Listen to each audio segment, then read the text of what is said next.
And up to about the 26-yard line, just across the 25. Saints take over 1st and 10. And here come the Saints for their opening drive. Orchestrating the offense will be the top pick in the 2018 draft, and that's Baker Mayfield. Is it okay if I give him a few props right here? Do you mind? I think he's earned it. Go ahead. Okay, how about a guy who was a two-time walk-on, who later became a two-time Big 12 Player of the Year, has the most touchdown passes in Big 12 history with 129, a Heisman Trophy into his credit, and took his team to the college football playoff semifinal twice while at Oklahoma.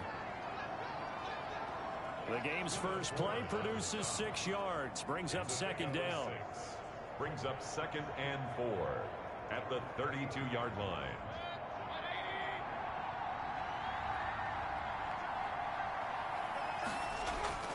Now Leonard Fournette. He takes this one across the 35 to the 36, a gain of about 4. And an early test for this defense. Here we go on 3rd and inches. Brings up 3rd and inches. They'll try and run for it with Fournette. And he will have a first down as they get him to the ground at the 37. Now it looks like we'll get a timeout as there's a Saints player down here on the field. Boy, not what you want to see in Q1 of the new year. We'll be back.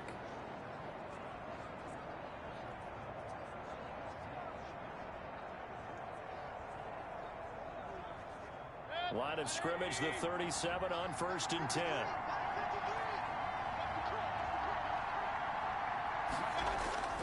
They'll try to throw here. Mayfield. This one into the hands of Kittle, the tight end.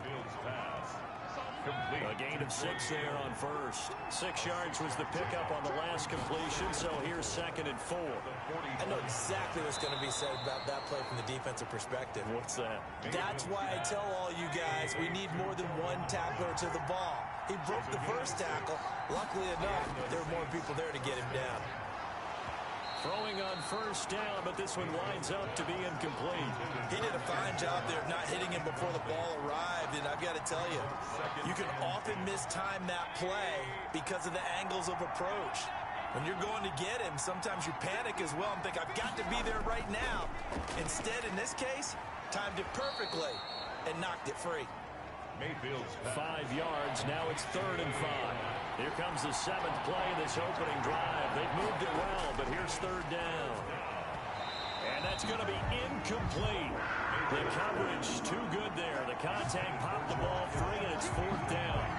My first thought is surprise because that's one of the better tight ends around, and I've seen him pull in balls like this before. But how about a little credit to the defense forcing that incompletion? On 4th down, J.K. Scott ready to punt it away. And look here, it's an opening drive fake.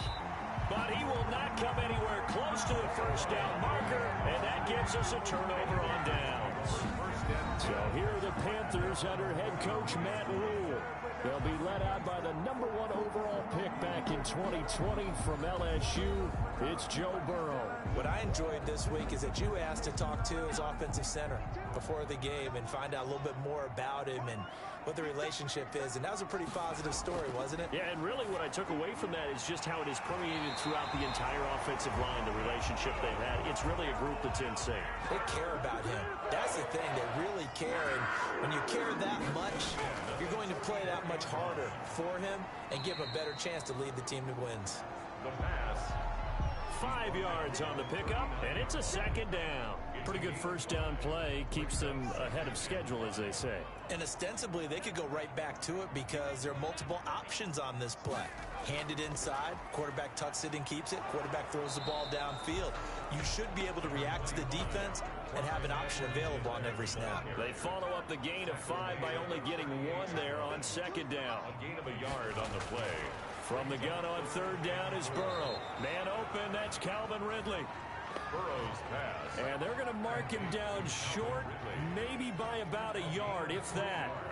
Well, we hear so often how tackling has become almost a lost art in the NFL game, but it's so important to tackle well on these receivers, especially in a play like this one.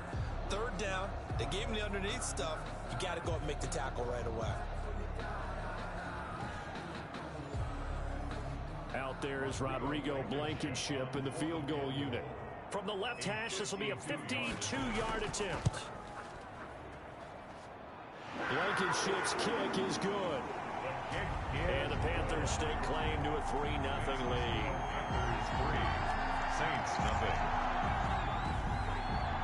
Well, all offseason, probably a lot of thought goes into that first drive of week 1. They didn't get the touchdown, but at least they got something. And what I like about it is that they didn't overthink it, because you're exactly right. A lot goes into the offseason, the preseason, to get to that first drive of the regular season.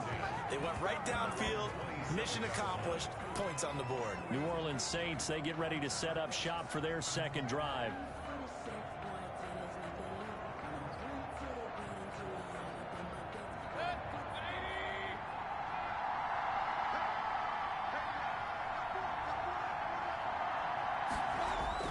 They'll start out on the ground. It's Leonard Fournette. And he'll get about 3 here as he's out to the 30. 3 yards on that last carry. Here's 2nd and 7. A 3-yard pickup brings up 2nd and 7. This is Fournette. 30-yard line. And they'll get it up just short of the 45 at the 44. Fournette, the ball carrier. The tackle made at the Well, they came into this game saying it was important that they set the tone and show that they can run the football. I believe that they've done that here in the first quarter.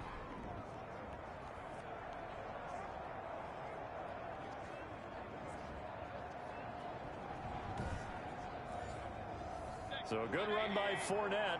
Now another 1st and 10.